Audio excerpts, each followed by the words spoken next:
আসসালামু আলাইকুম বন্ধুরা। বর্তমানে সার্বিয়াতে প্রচুর পরিমাণের ওয়ার্ক পারমিট বের হচ্ছে। অর্থাৎ আপনি যেখানে যে এজেন্টের মাধ্যমে আপনার সার্বিয়ার জন্য ফাইল প্রসেসিং করার জন্য আপনার পাসপোর্ট কিংবা টাকা পয়সা আপনি জমা দেন না কেন, আপনি সেই ওয়ার্ক পারমিটটি, কাঙ্ক্ষিত ওয়ার্ক পারমিটটি খুব স্বল্প সময়ে, সর্বনিম্ন 15 থেকে 2 মাসের মধ্যেই কিন্তু এই বেশিরভাগ ওয়ার্ক পারমিটগুলো ডেলিভারি হয়ে থাকে। তো এখন আসলে ইউরোপের যে বিষয়গুলো সেটি হচ্ছে যে প্রথমে ওয়ার্ক পারমিট এবং তারপরে সেটি এম্বাসিতে কিংবা বিএসএফ গ্লোবালের মাধ্যমে কাঙ্ক্ষিত ভিসাটি সংগ্রহ করতে হয়। শুধুমাত্র ওয়ার্ক পারমিট কিন্তু সফলতা নয় একটি ভিসার জন্য। একটি ভিসার জন্য আপনার ওয়ার্ক পারমিটের পরে আপনি যখন ভিসা পাবেন তখনই সেটি আপনার হচ্ছে সফলতা বা আপনি কাঙ্ক্ষিত দেশে যেতে পারবেন। শুধুমাত্র ওয়ার্ক পারমিট নিয়ে বসে থাকলে কিন্তু কখনোই সেটি সফলতা বা আপনি সেই ওয়ার্ক পারমিট দিয়ে কোনো কাজেই আসবে না। তো এখন যে বিষয়টি দেখা যাচ্ছে যে সার্বিয়ার থেকে যে এই ওয়ার্ক পারমিট গুলো অ্যাভেলেবেল কিন্তু ইস্যু হচ্ছে। অর্থাৎ দেখা যাচ্ছে যদি 100 জনের মধ্যে 90 জনই কিন্তু সার্বিয়ার ওয়ার্ক পারমিট পাচ্ছে। আর ভিসার ক্ষেত্রে দেখা যাচ্ছে যে 100 জনের মধ্যে 10 জন কিন্তু সার্বিয়ার ভিসা পাচ্ছে। সেটিও দীর্ঘ একটি সময় যাওয়ার পরে কিন্তু তারা এই ভিসাটি পাচ্ছে। তো এখন আপনাকে যে বিষয়টি মাথায় রাখতে হবে সেটি হচ্ছে যে আপনাকে অবশ্যই বিভিন্ন মাধ্যমে, বিভিন্ন অনলাইন প্ল্যাটফর্মে যে মাধ্যমগুলো রয়েছে, বিশ্বস্ত যে মাধ্যমগুলো রয়েছে, এই মাধ্যমগুলোতে আপনাকে খোঁজখবর রাখতে হবে যে আপনার এখন ইউরোপের কোন দেশগুলোতে সবচেয়ে তাড়াতাড়ি এবং খুব সহজে ভিসা হচ্ছে। সেই সমস্ত দেশে কিন্তু আপনাকে চেষ্টা করতে হবে বা সেই দেশে আপনার ফাইলটি সাবমিট করার জন্য আপনাকে কিন্তু সিদ্ধান্ত নেওয়া উচিত হবে বলে আমি মনে করি।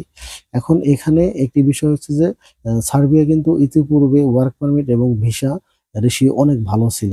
এখন এই এই 2024 সালে এসে সার্বিয়ার কর্তৃপক্ষ বেশ কিছু নিয়ম কানুন চেঞ্জ করার কারণে বর্তমানে কিন্তু এম্বাসি থেকে ভিসা ডেলিভারিটা মোটামুটি একদম বন্ধ আছেই, এরকমই বলা যায়।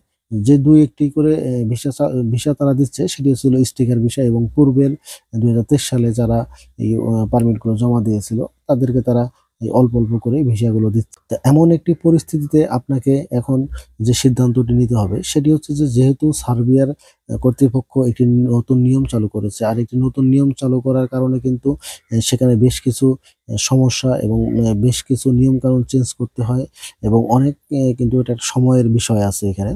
তো এই সমস্ত কারণে আপনাকে ভেবেচিন্তে কিন্তু সিদ্ধান্ত নিতে হবে যে আপনি কি এখন সার্বিয়ার জন্য ফাইল প্রসেসিং করবেন নাকি অন্য কোনো দেশের জন্য আপনার ফাইলটা প্রসেসিং করবেন।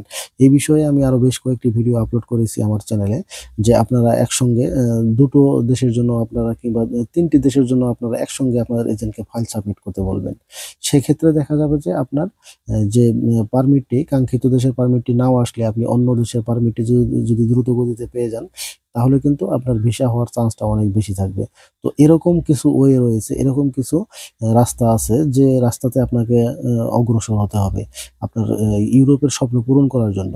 আপনি যদি শুধুমাত্র এই সার্বিয়া নিয়েই পড়ে থাকেন কিংবা যে দেশে আপনার ভিসা একটু বেশি হচ্ছে সেখানেই যে সবাই আপনারা আপনাদের ফাইলগুলো সাবমিট করবেন, এরকম সিদ্ধান্ত থেকে কিন্তু বের হয়ে আসা উচিত বলে আমি মনে করি।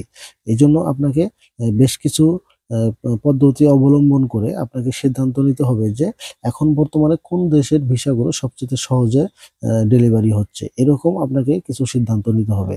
আর সার্বিয়ার যে একটি বিষয় অনেকেই প্রশ্ন করে থাকে যে সার্বিয়া যেতে আসলে কত টাকা লাগে?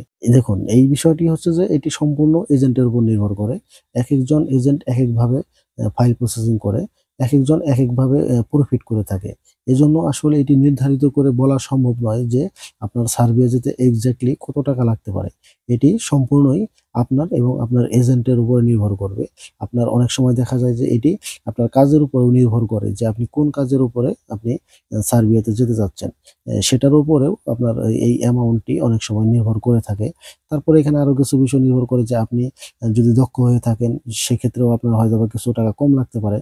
এই সমস্ত বিষয়ের উপরে কিন্তু নির্ভর করে যে আপনার সার্বিয়াতে যেতে মোট কত টাকা খরচ হতে পারে। তো এই বিষয়টি আসলে এক্সাক্টলি বলা কখনো সম্ভব হয় না যে সার্বিয়াতে আপনি কি পরিমাণ টাকা খরচ করে যেতে পারবেন।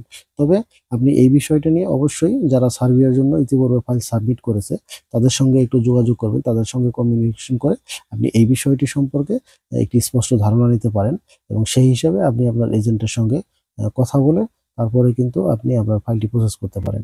আর এখানে আপনি একটি বিষয় মাথায় রাখবেন, সেটি হচ্ছে যে যারা লিগ্যালি কাজ করে এবং যাদের বৈধ সরকারি রিক্রুটিং এজেন্সি রয়েছে বা যাদের লাইসেন্স রয়েছে, তারা কিন্তু সবসময়ই অন্যান্য এজেন্টের চেয়ে 50,000 থেকে 1 লক্ষ টাকা বেশি ডিমান্ড করে থাকে এবং তাদের চাহিদাটা একটু বেশিই থাকে।